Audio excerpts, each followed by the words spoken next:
Hi everyone, and welcome to the FrenchEntrée YouTube channel. This is the first video in our series of regional property guides in which we're going to focus on a particular region or department in France. Today, I'm joined by Pierre Guillery at Uzès Property Finder, and we'll be introducing you to the city of Uzès and the Gard department in southeast France. We're going to take a look at all the things that this area offers, as well as some of the practical aspects such as transport links and weather, and most importantly, the local property market and investment opportunities available in the area. Welcome, Pierre. Thank you for joining me today. Hello. So to get us started, can you just tell us a little bit about yourself first and about your work as a property finder? Okay. I'm French. I'm US educated. I've lived half my life in England, the US, and Ireland. In a previous life, I've been a consultant on loads of different subjects, and I moved into real estate about 15 years ago. And I treat this as consulting. It's important to listen to people. So very quickly, I got into helping buyers, which very quickly made me a buyer's agent. In France, it's very unusual. Most people, maybe we'll touch upon this later, but most French agents function under basically they work for sellers, whereas I work primarily for buyers. I can help sellers from time to time, but primarily I work for buyers. So I've been doing this for 15 years, mostly on my own, as in working in networks with other agents. I've helped, well, now quite a number of people, most of them English-speaking, foreigners English-speaking, which, I mean, lots of them are Brits, a good bit are Americans, but some of them are Dutch and people like that, or from New Zealand as well. And I'm based in Uzès, which is 10 kilometers away, something like 8 miles from Le Pont du Gard, which is north of Nîmes. It's west of Avignon. So I'm based in Uzès, and I know the area pretty well. Now, I've worked all the way east into Nice. I've helped American clients in there, or towards Spain in Béziers. So basically, I work all across the Mediterranean arc. Let's say this, and I help people buy small properties or large properties, and I have a few corporate clients who are interested in larger estates for primarily hospitality products. Brilliant. All right. Thanks for that. Well, let's focus today. I mean, you already said, obviously, you cover much of the south of France or that Mediterranean coast. We're going to focus a little bit more on Uzès and the Gard today. So what makes that area unique compared to other parts of France? Okay, I guess the first thing is location.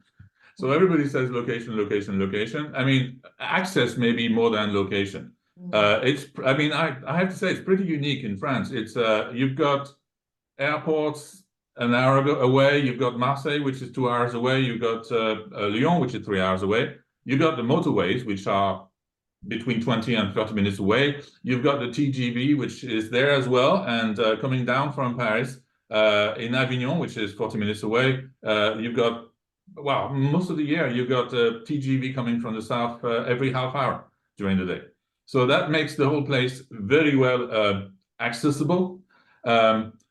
And at the same time, we're about 30-40 minutes from all those great access links, but we're in the countryside, and in the north, to the north of us, you've got the Cévennes Mountains. So Le Gard is this thing which stretches from the mountains in the north. And when I say mountains, I mean the Cévennes, the highest is 1,700 meters. So it's not small. And then all the way down to the coast, to La Grande Motte. Well, actually, La Grande Motte is in l'Hérault, but Le Gros du Roi, which is in Camargue.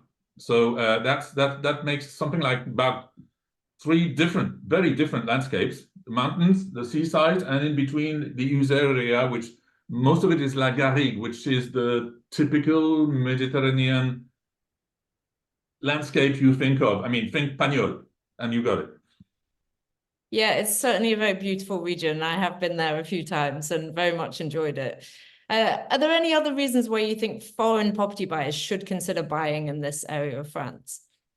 Well, I guess, okay, I mentioned access earlier, which to a lot of my customers is an important point. The other point is, in the Gard, you've got quite a large I call it expat community, which is not quite the right term because expats are people from anyway, but I mean foreigners, English speakers. And you got quite a number. I mean, particularly in Uzès, but all across Le Gard, you got an association called Brits Nîmes, called Nîmes, but I mean, it extends it to the whole of Le Gard now, with over 400 members. So that means that you've got like, and they've got regular meetings, and so that's an opportunity for foreigners to mingle. I mean, not everybody needs help to integrate or to make friends, but some people do, so that's one of the strongest elements, and that really helps because I mean I know that some people exchange tips around immigration, for example, carte de séjour business and stuff, and how do you handle la préfecture in Nîmes and all those things. So anyway, so that community here I think is probably really helpful for foreign buyers. Now, in contrast, and I know that a number of the people watching this probably will be interested in La Dordogne. Well, La Dordogne is turned into some place. I mean, I know La Dordogne quite a bit, and I like it as well. But well, apart from the fact that it's remote, well, I may be a bit partial here, but it still is a bit remote. You've got loads of people who are, from what I've heard, English people who have rebuilt a little England in Dordogne, which some of my foreign clients really don't like. So, but back to Le Gard, it's really open here. You got Americans, you got people from New Zealand, Australia, Britain, the north of Europe, and you got people who spend. It's not like it's only vacation homes. It's homes for people who are semi-retired or retired and spend half their life around. I mean, Americans or people not from, well, the Brits now as well, have to think about 6 months, otherwise they're going to get taxed differently, which makes for a very interesting turnover of people. Yeah, that's interesting. And I think that's nice to point out to people, that mix of sort of local French culture and then also having Anglophones that have moved into the area. But I know exactly what you mean about the Dordogne, which obviously has very strong communities of foreigners, but at the same time, sometimes that isn't what people are looking for. Okay, what about the climate? What kind of weather does Uzès have? And in particular, how does that change throughout the 4 seasons?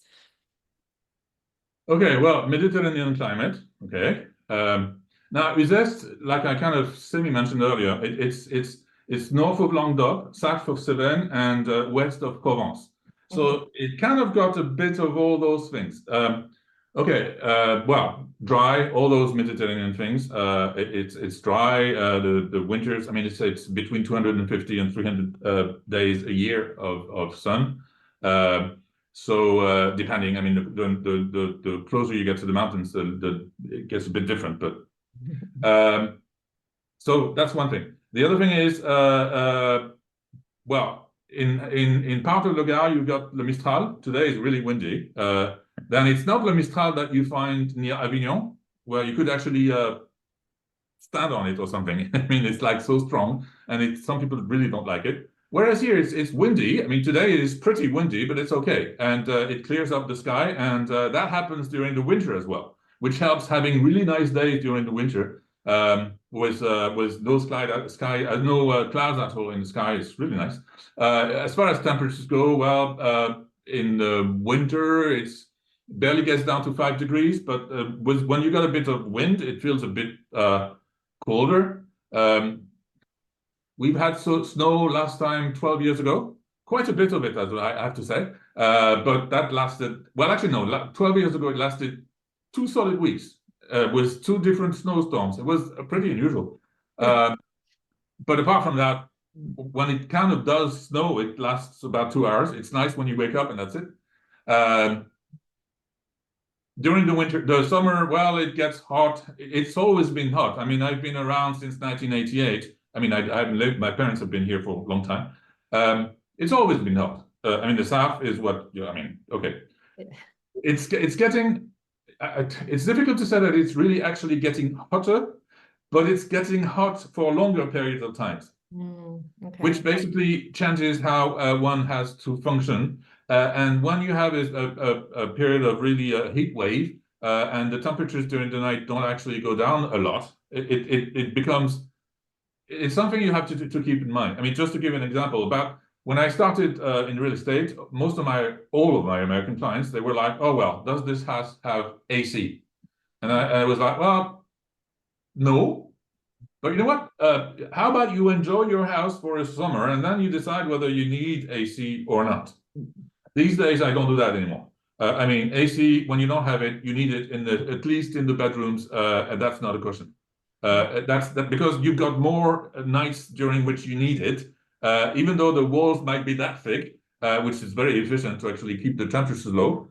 Well, anyway, so that's the thing. And then there's the rain episodes, the episode 7. Well, they're basically pretty heavy storms, and the reason they create so much trouble and havoc is they tend to when they are becoming a trouble, that's because they stay stationary. Basically, they're moving from the sea and going north, and then you got the mountains, and then the mountains stump them. So they stay around and they turn around. And when you see on TV big episodes of floods and stuff, it's because you've got a storm that was kind of forced to stay around for 6 or 7 hours. That creates really because a storm. I mean, last couple of days ago we had a little storm, 15 minutes, and it brought 30 millimeters of water, which is quite a bit. Yeah. So it's really heavy but quick, and that's fine. That's good. That's when it happens in the middle of the night, it's perfect. So so those storms tend to happen. Well, they're going to start now because the Mediterranean is so hot. So it's just like the hurricanes in the States. The water is really, really hot, and then it comes up, and then it moves towards the land and back to what I said a minute ago. So that's going to start September, October, and increasingly you got more of those in the early spring. Okay. I mean, one thing as far as buyers are concerned, I mean, when you see or you think about floodable areas, I mean, 65% or 70% of France is actually floodable. Right. 100% of the Netherlands is floodable. Yeah. As far as the planning documents are concerned, well, no, in Netherlands, well, anyway, I don't know much about the Netherlands, so maybe I should shut up. But in France, for example, Uzès, which is on a hill, is deemed floodable. Well, it's not. Sometimes it is. When it rains a lot, you need to make sure that the water can actually find its way, otherwise it's going to create trouble. But that's clearly manageable. I mean, there are only a few exceptions. I knew a village not far from here, and for some reason in the Middle Age, they moved it from up in the hills down near the river. So now it's 100% floodable. But they got used to it. They've organized the houses, and now the houses, the nice houses that are up for sale, the electrical system is different on the ground floor than it is upstairs.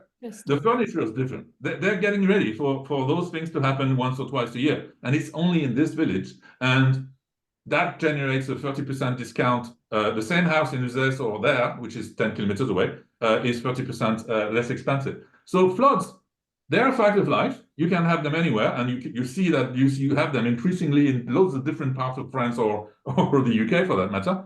But they can be quite manageable. And every time you are interested in a house, you really need to do your homework or get somebody to do your homework about what really happened, what the planning documents say, and what the real situation is.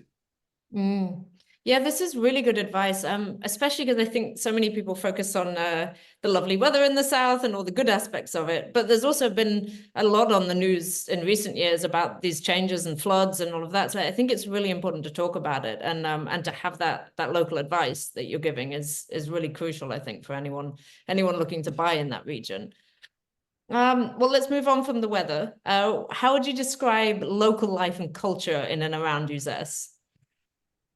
Okay, well, I mentioned earlier that Le Gard is made up of a few different areas. And, well, one thing that people must have read about in the news. So, I mean, there are some parts of Le Gard which are not as well off as others.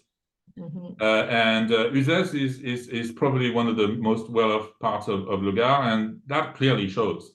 Uzès has been, I mean, all of the older buildings, and most of Uzès, no, all of Uzès is old, as they've all been renovated. It makes for a really nice, it's a small town, but it's a really splendid small town. Prices are going up, and so there's a bit of a gentrification there. I'm saying a bit because you got quite a number of people who are not so well off, but I mean, the mayor has been around for like 40 years. Some people don't like him, but he's done a pretty good job at kind of keeping some sort of equilibrium. That's Uzès per se. Now the villages around, it's more younger people who were young 40 years ago but brought their families and lived and stuff. And so to go back to the lifestyle, well, so lifestyle is you got quite a number of people who are not exactly retirees, but they can organize. You could call them professionals as well, and sometimes they're a bit of both, French or not French, and that creates activity all year long. For example, all the associations, not only the one I mentioned earlier for foreigners and expats, but all the others, they're functioning all year long. I mean, it's basically during the summer everything stops because that's the school rhythm. But apart from that, it happens all year long. That's one thing. Culture and stuff. Well, you got loads of music festivals in the area. I mean, in the whole department for that matter. I mean, in Uzès, you got Les Nuits Musicales. They've been around for 40 years, I think, maybe 50. But anyway, it's great quality classical music. It's as nice as Orange or Aix-en-Provence, half the price. People should remember, and it's in very nice surroundings. That's in July mainly. And then you got jazz festivals, you got quite a number of things. So that creates I mean, okay, between end of June and mid-September, you got 2 or 3 things to choose from every night. Wow, yeah. And again, it's not, and then part of that as well, at these days in the largest villages in the area called Saint-Quentin, there is La Fête Votive. So it's some sort of a village thing that happens every year. You got bulls in there, not bullfighting, but bulls running around and stuff, and teenagers getting sometimes a bit drunk. But it's part of the whole, and that happens too. And it's part of the culture, the local culture. So you got a mix of. I was about to say high-end. I mean, not everybody goes to Les Nuits Musicales. They should try and find a way to get youngsters, but anyway. And then you got Les Fêtes Votives, and then in Nîmes and Montpellier, you got all the national tours stop either in Nîmes or Montpellier. So, and it's like an hour away. So it really makes it's an interesting mix. And then when you are willing to actually go to Avignon, for example, Avignon, you got a festival every year. And if you go to Orange, you got again classical music. You got Montpellier, where loads of things are happening. That's an hour and 15 minutes, depending on where you're going in Montpellier. So you can stay in your house and walk around and enjoy the swimming pool and go walking, or you can almost have the same sort of cultural life that you have in a larger city, only if you allow for the 30 minutes. But then I remember living in London or Paris, and where do you go in less than 30 minutes? That's very true. Yeah. Yeah. Well, no, it sounds great. So taking into account all of these different things, what kind of people do you think that this region is best suited for?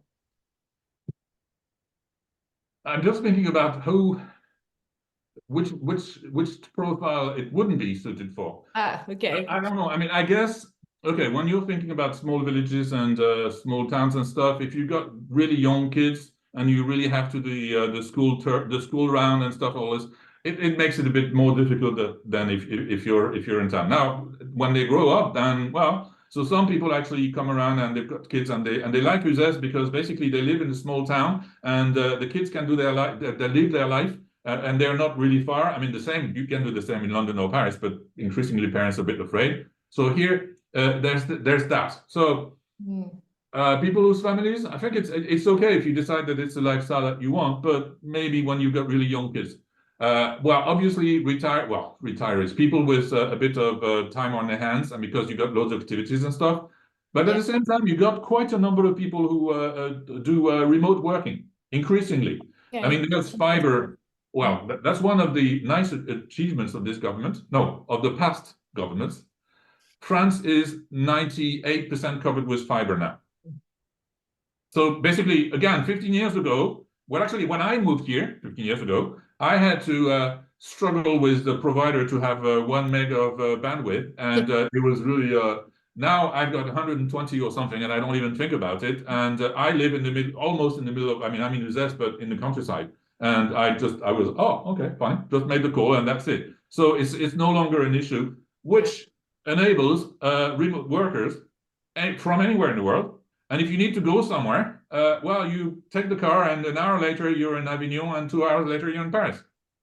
Yeah, that's actually a really good point. We are increasingly getting more and more people wanting to move over or have a second home that they can use for remote working. So I think that's a really great thing to mention. Okay, well, let's dig a bit more into the actual property market. So what is the property like at the moment? We're in 2024 in Uzès and Gard. Not very active. Right, okay. But that's nothing new here. Well, no, sorry. Nothing new here, I guess, for your viewers. I mean, they're probably, I mean, thanks to FrenchEntrée and all your competitors online, which, I mean, I follow all this. So very clearly, okay, it clearly is a buyer's market, and there's not a lot of activity. Prices tend to be too high, but that's the whole, well, too high as in with regard to the market. But you can negotiate them. You can negotiate them down. I mean, buyer's market. And then I guess a couple of specificities in that. I mean, I'm seeing loads of really expensive properties popping up, and they're not. Well, anyway, the prices are kind of okay. It's kind of. I mean, I knew, and I know that there are loads of nice properties, but I don't know. For some reason, those people think that we're Saint-Tropez or something. And that there is enough buyers to buy those properties at 1.5 or 2 million or above, and I don't think so. But hey, we'll see how that goes. I'm not sure that this is what is really of interest to most of your viewers, but it's one of the things, one of the peculiarities I've seen happening. And the last half of 2023, the market was dead. I mean, a friend of mine, a notaire, said nothing happened. And that's fine because I had, well, but anyway, so, and he had other things to do and stuff, but basically, I mean, and the bankruptcy rate of estate agents in France all in all is up 120% from one year to the next. So, which may not be such a bad thing, but that's another discussion. Okay, well, for people who are interested in buying, what are some of the most popular areas or towns in the Gard for foreign property buyers? Well, it really depends on what your brief is. It's not, I mean, if you want an apartment within walking distance of La Boulangerie, I mean, this walking distance of Le Café is something that I hear all the time, but it's very rare. But anyway, some people say, well, okay, that's the thing, and that's what I want, and okay. Then the market is well, not very is necessarily limited because Uzès is a small place, and but you have more and more properties that actually people have done up 20 years ago, and now they come on the market. And sometimes you've got people who turn this into a job. So they buy a property for 600,000, do a nice job at making it really modern, and really, I mean, like the taste that the number of my buyers like, and then they sell it back at 900. So that kind of helps. So some people say, well, should be, but I say that it's not so bad because it actually there's more a larger offer in the market of quality properties. Because one of the things, if you buy a property that's been renovated 20 years ago, you really need to have somebody on your side to look up whatever surprises you may find. Beyond the obvious that the plumbing system may not be so great and the heating system is obviously obsolete and stuff like this. Whereas when somebody's done the job, well, you're paying premium for that thing, but it's as if you were to move into a new house. So that's really happening a lot in Uzès and near vicinity. In the other villages, like Uzès and 20 kilometers around, we've got a bit of that, and you still have some properties that you can buy and renovate. Not many, but more than one thing, because but you need to dig a bit, because I mean those properties are now owned by the 60-year-old kids of people who bought them earlier and passed away or went to the old age people home, and those families aren't quite sure what to do with those properties. So when the ancestor dies, then they're like, oh, we need to do something about it. But they're still around. These days, when you drive around, there's closed houses and properties, but so there are some of them that if you dig a bit, you can find them. So you can go from something which has been renovated last year and is really as if it's new, but you really pay a premium, compared to something that you could actually make your own, and you could pay. I mean, in Uzès, I can think of some properties that went for 350, 300,000 euros, and it's about like 150 to 200 square meters, and with a bit of garden, you do that up, and you really have something nice. Which, by the way, a few years down the road, you can sell for 700 or 800. Well, if market. Yeah, of course. Not guaranteed, but still, yeah. No, nothing is guaranteed. I mean, the thing is, everybody, well, I guess what I'm going to say is what applies everywhere, but prices, I mean, aren't growing all the way to the sky or something. It just doesn't happen. It's like sometimes you've got dips. That's one thing. And the other thing is not every property is comparable. So it's not like because prices are going up that what you pulled, and the other thing is you overpaid slightly because maybe the agent wasn't doing, well, actually, the listing agent was doing a good job. So you overpaid a bit, and then you flashed out and you spent 200,000 euros on the house, and you paid the property tax and this and that, and 10 years down the road, you add all this up and you say, well, this is my price.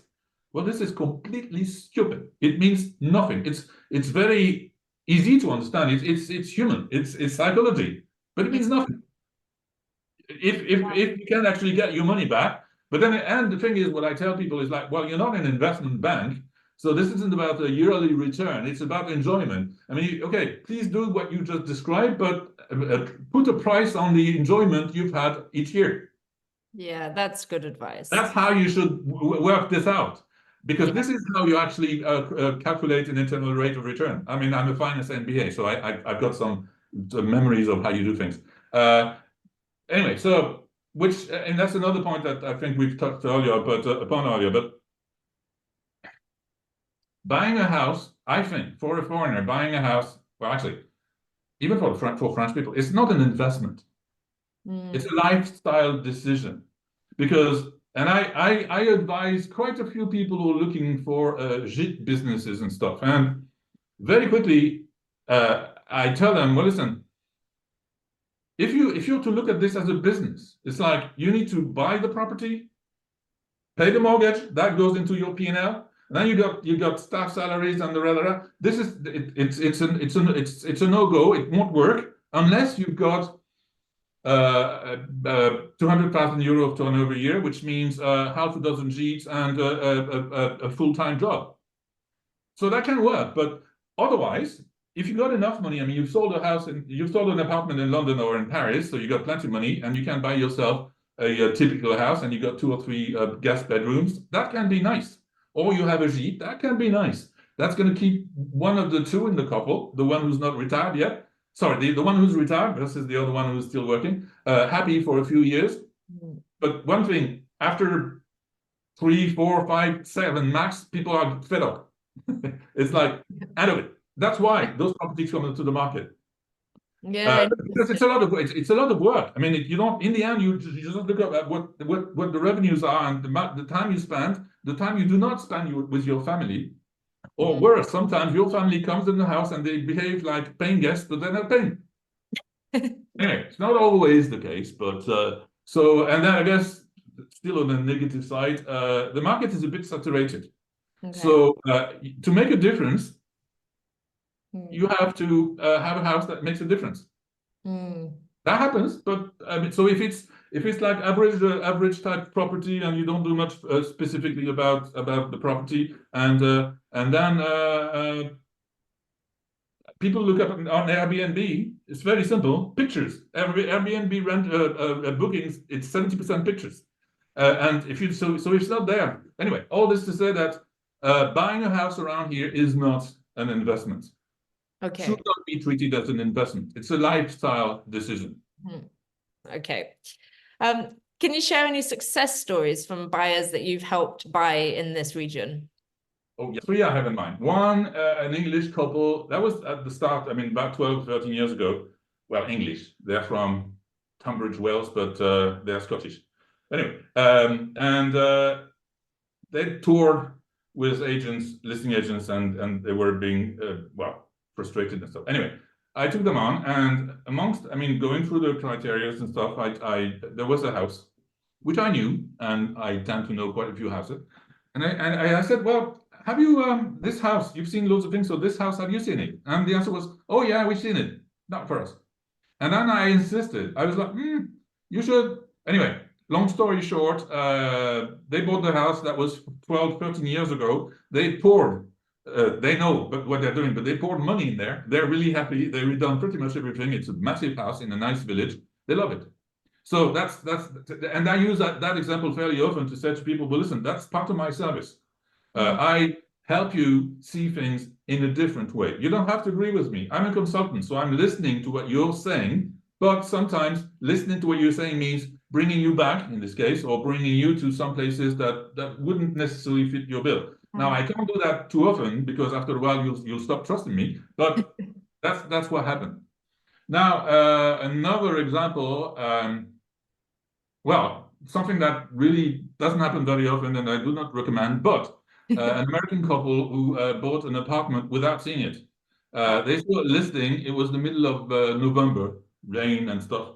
And they really liked it. And they asked me to go and they said, well, listen, we trust you. I mean, they didn't know me. And it worked. They're really happy. And so, I mean, so they did that twice because 6 years down the road, they say, oh, we love Uzès, but we want to go to Nice. Could you help us there? All right. So we sold the Uzès apartment.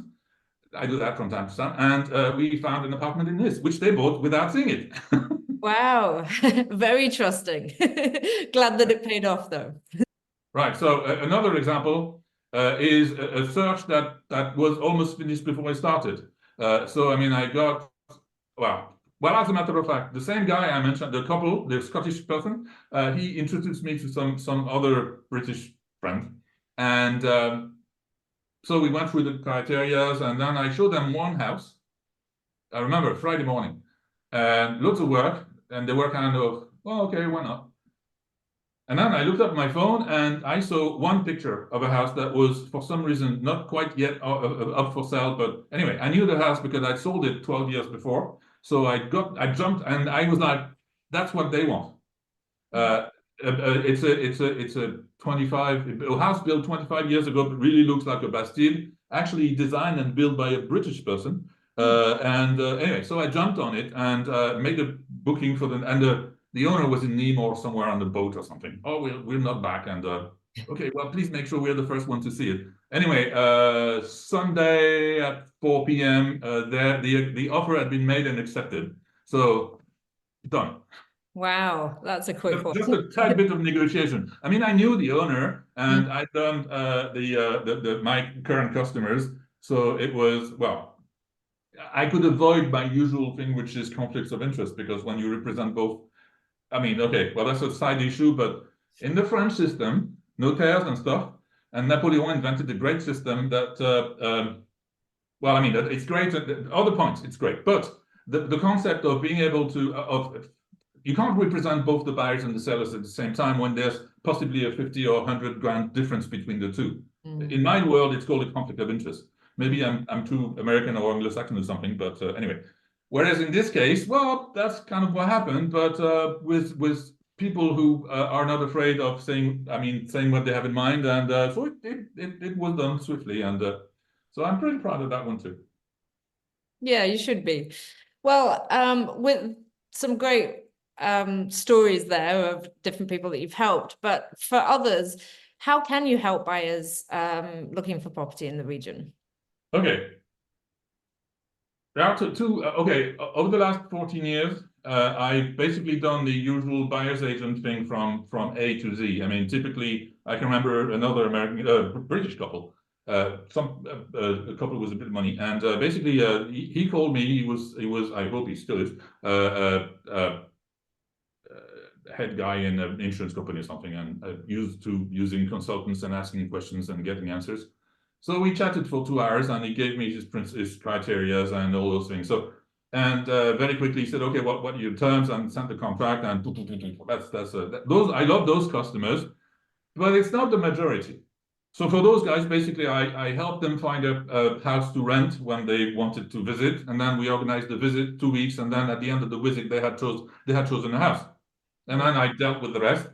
And as a side issue, the gentleman loved motorbikes, and he had 2 in his garage, and one took fire, and that turned into an 18-month project to clean up the house more than anything else, but because the fire had been taken care of very quickly, but the smoke and the whole thing, I mean, anyway, learn loads of things about insurance companies and how you handle them, which, by the way, is part of the things that I do for customers when it's required, usually ahead of time, like preparing, as opposed to fixing things later. But anyway, so that's the first type profile of customers.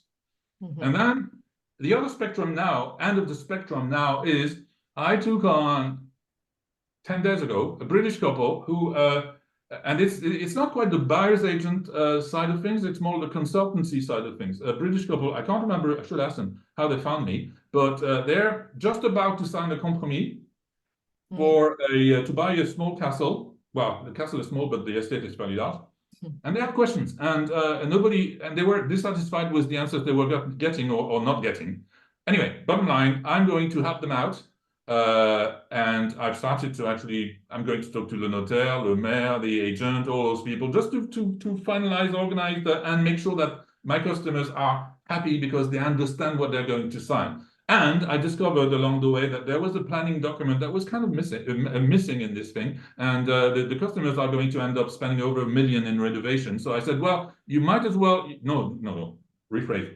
You have to have in the compromis the guarantee that it's going to be possible. So we're going to do this, and it's going to cost them less than €1,000. So those are the two extremes, and I can help. I can help people who are, well, that's a different thing, and again, probably won't apply. Well, actually, maybe not. Once I chatted with Pete from Bristol. I don't know any more about him, but his story is interesting because he is, well, obviously from Bristol, and he has a wife who has a mother who has a house in Normandy, somewhere in France. And she decided to sell it.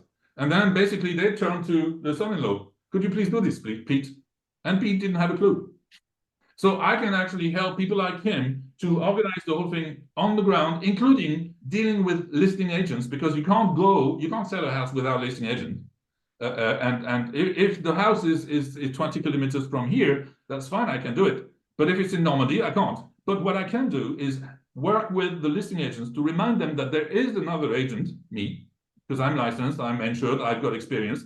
So when I get on the phone and I chase them, they talk to me, and make sure that we actually can choose those listing agents and then keep going and help them out and explain things and at some point deal with the compromise issue and then all those things. So that's something again which is a bit of consultancy and that can happen pretty much anywhere in France because the system, that's the great thing about the system invented by Napoleon. Works anywhere in France exactly the same way. All notaires do exactly the same thing everywhere in France. So that enables me to actually provide advice pretty much anywhere.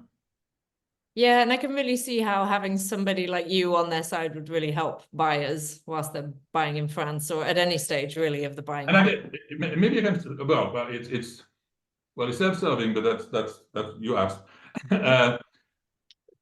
I've discovered that I mean. Agents in this country, most of them are being listing agents. They only make money when they sell a house. So they're not interested in providing advice to, for example, people who are thinking, okay, we're getting older. What should we do with the house? And obviously, if they talk to a listing agent, the listing agent is going to say, oh, well, it's value, and then here's the mandat. But that's not very often when I listen and I like, well, you know what? You should actually rent your house. Because until you finalize your decision, for example, with your kids, don't sell it, don't rush. Plus, given, interest rates, well, now it's a bit different, but what are you going to do with the money? So in other words, I help them. Again, consultancy. I listen to them, I listen to their background, and I try and advise them for the best. And that's well, from what I understand, there's nobody else they can turn to with that sort of advice. And very often, my first interaction with people, they're not even prospects, but people. For example, I spend quite a bit of time on Facebook groups, and very often during the first interaction, I actually generate some value for whoever, and that's it. It's like it's free advice because people, if they need something more structured, they'll come back to me or they'll think of their friends or something. And sometimes something I know and I can take care of it within half an hour, will take them 3 weeks, lots of headaches and anxiety and all those things. The same would go in the UK. Well, maybe not in the UK but same would go in, say, Germany. I don't speak German, so that's where I know I can make a difference. Yeah. Yes, it's very valuable having that impartial advice, for sure. Well, thank you, Pierre, for that wonderful introduction to Uzès and the Gard and all your tips about property finding. I really hope this has been a useful video for anyone considering buying a property, whether it's in the region or somewhere else. If you'd like to get in touch with Pierre, then you can use the link in the description box to do so. He also offers his property finder services in many other areas in the south of France, as you mentioned earlier in this video. So do get in touch if you'd like to discuss your personal project with him. If you are looking to buy in France, you might always also want to become a FrenchEntrée member so you can benefit from our exclusive members content or chat with one of our FrenchEntrée property and relocation advisors. You can head over to FrenchEntrée.com/members to find out more about that, or click the link in the information box. And finally, don't forget to subscribe to this YouTube channel for more videos like this one, and we'll see you next time.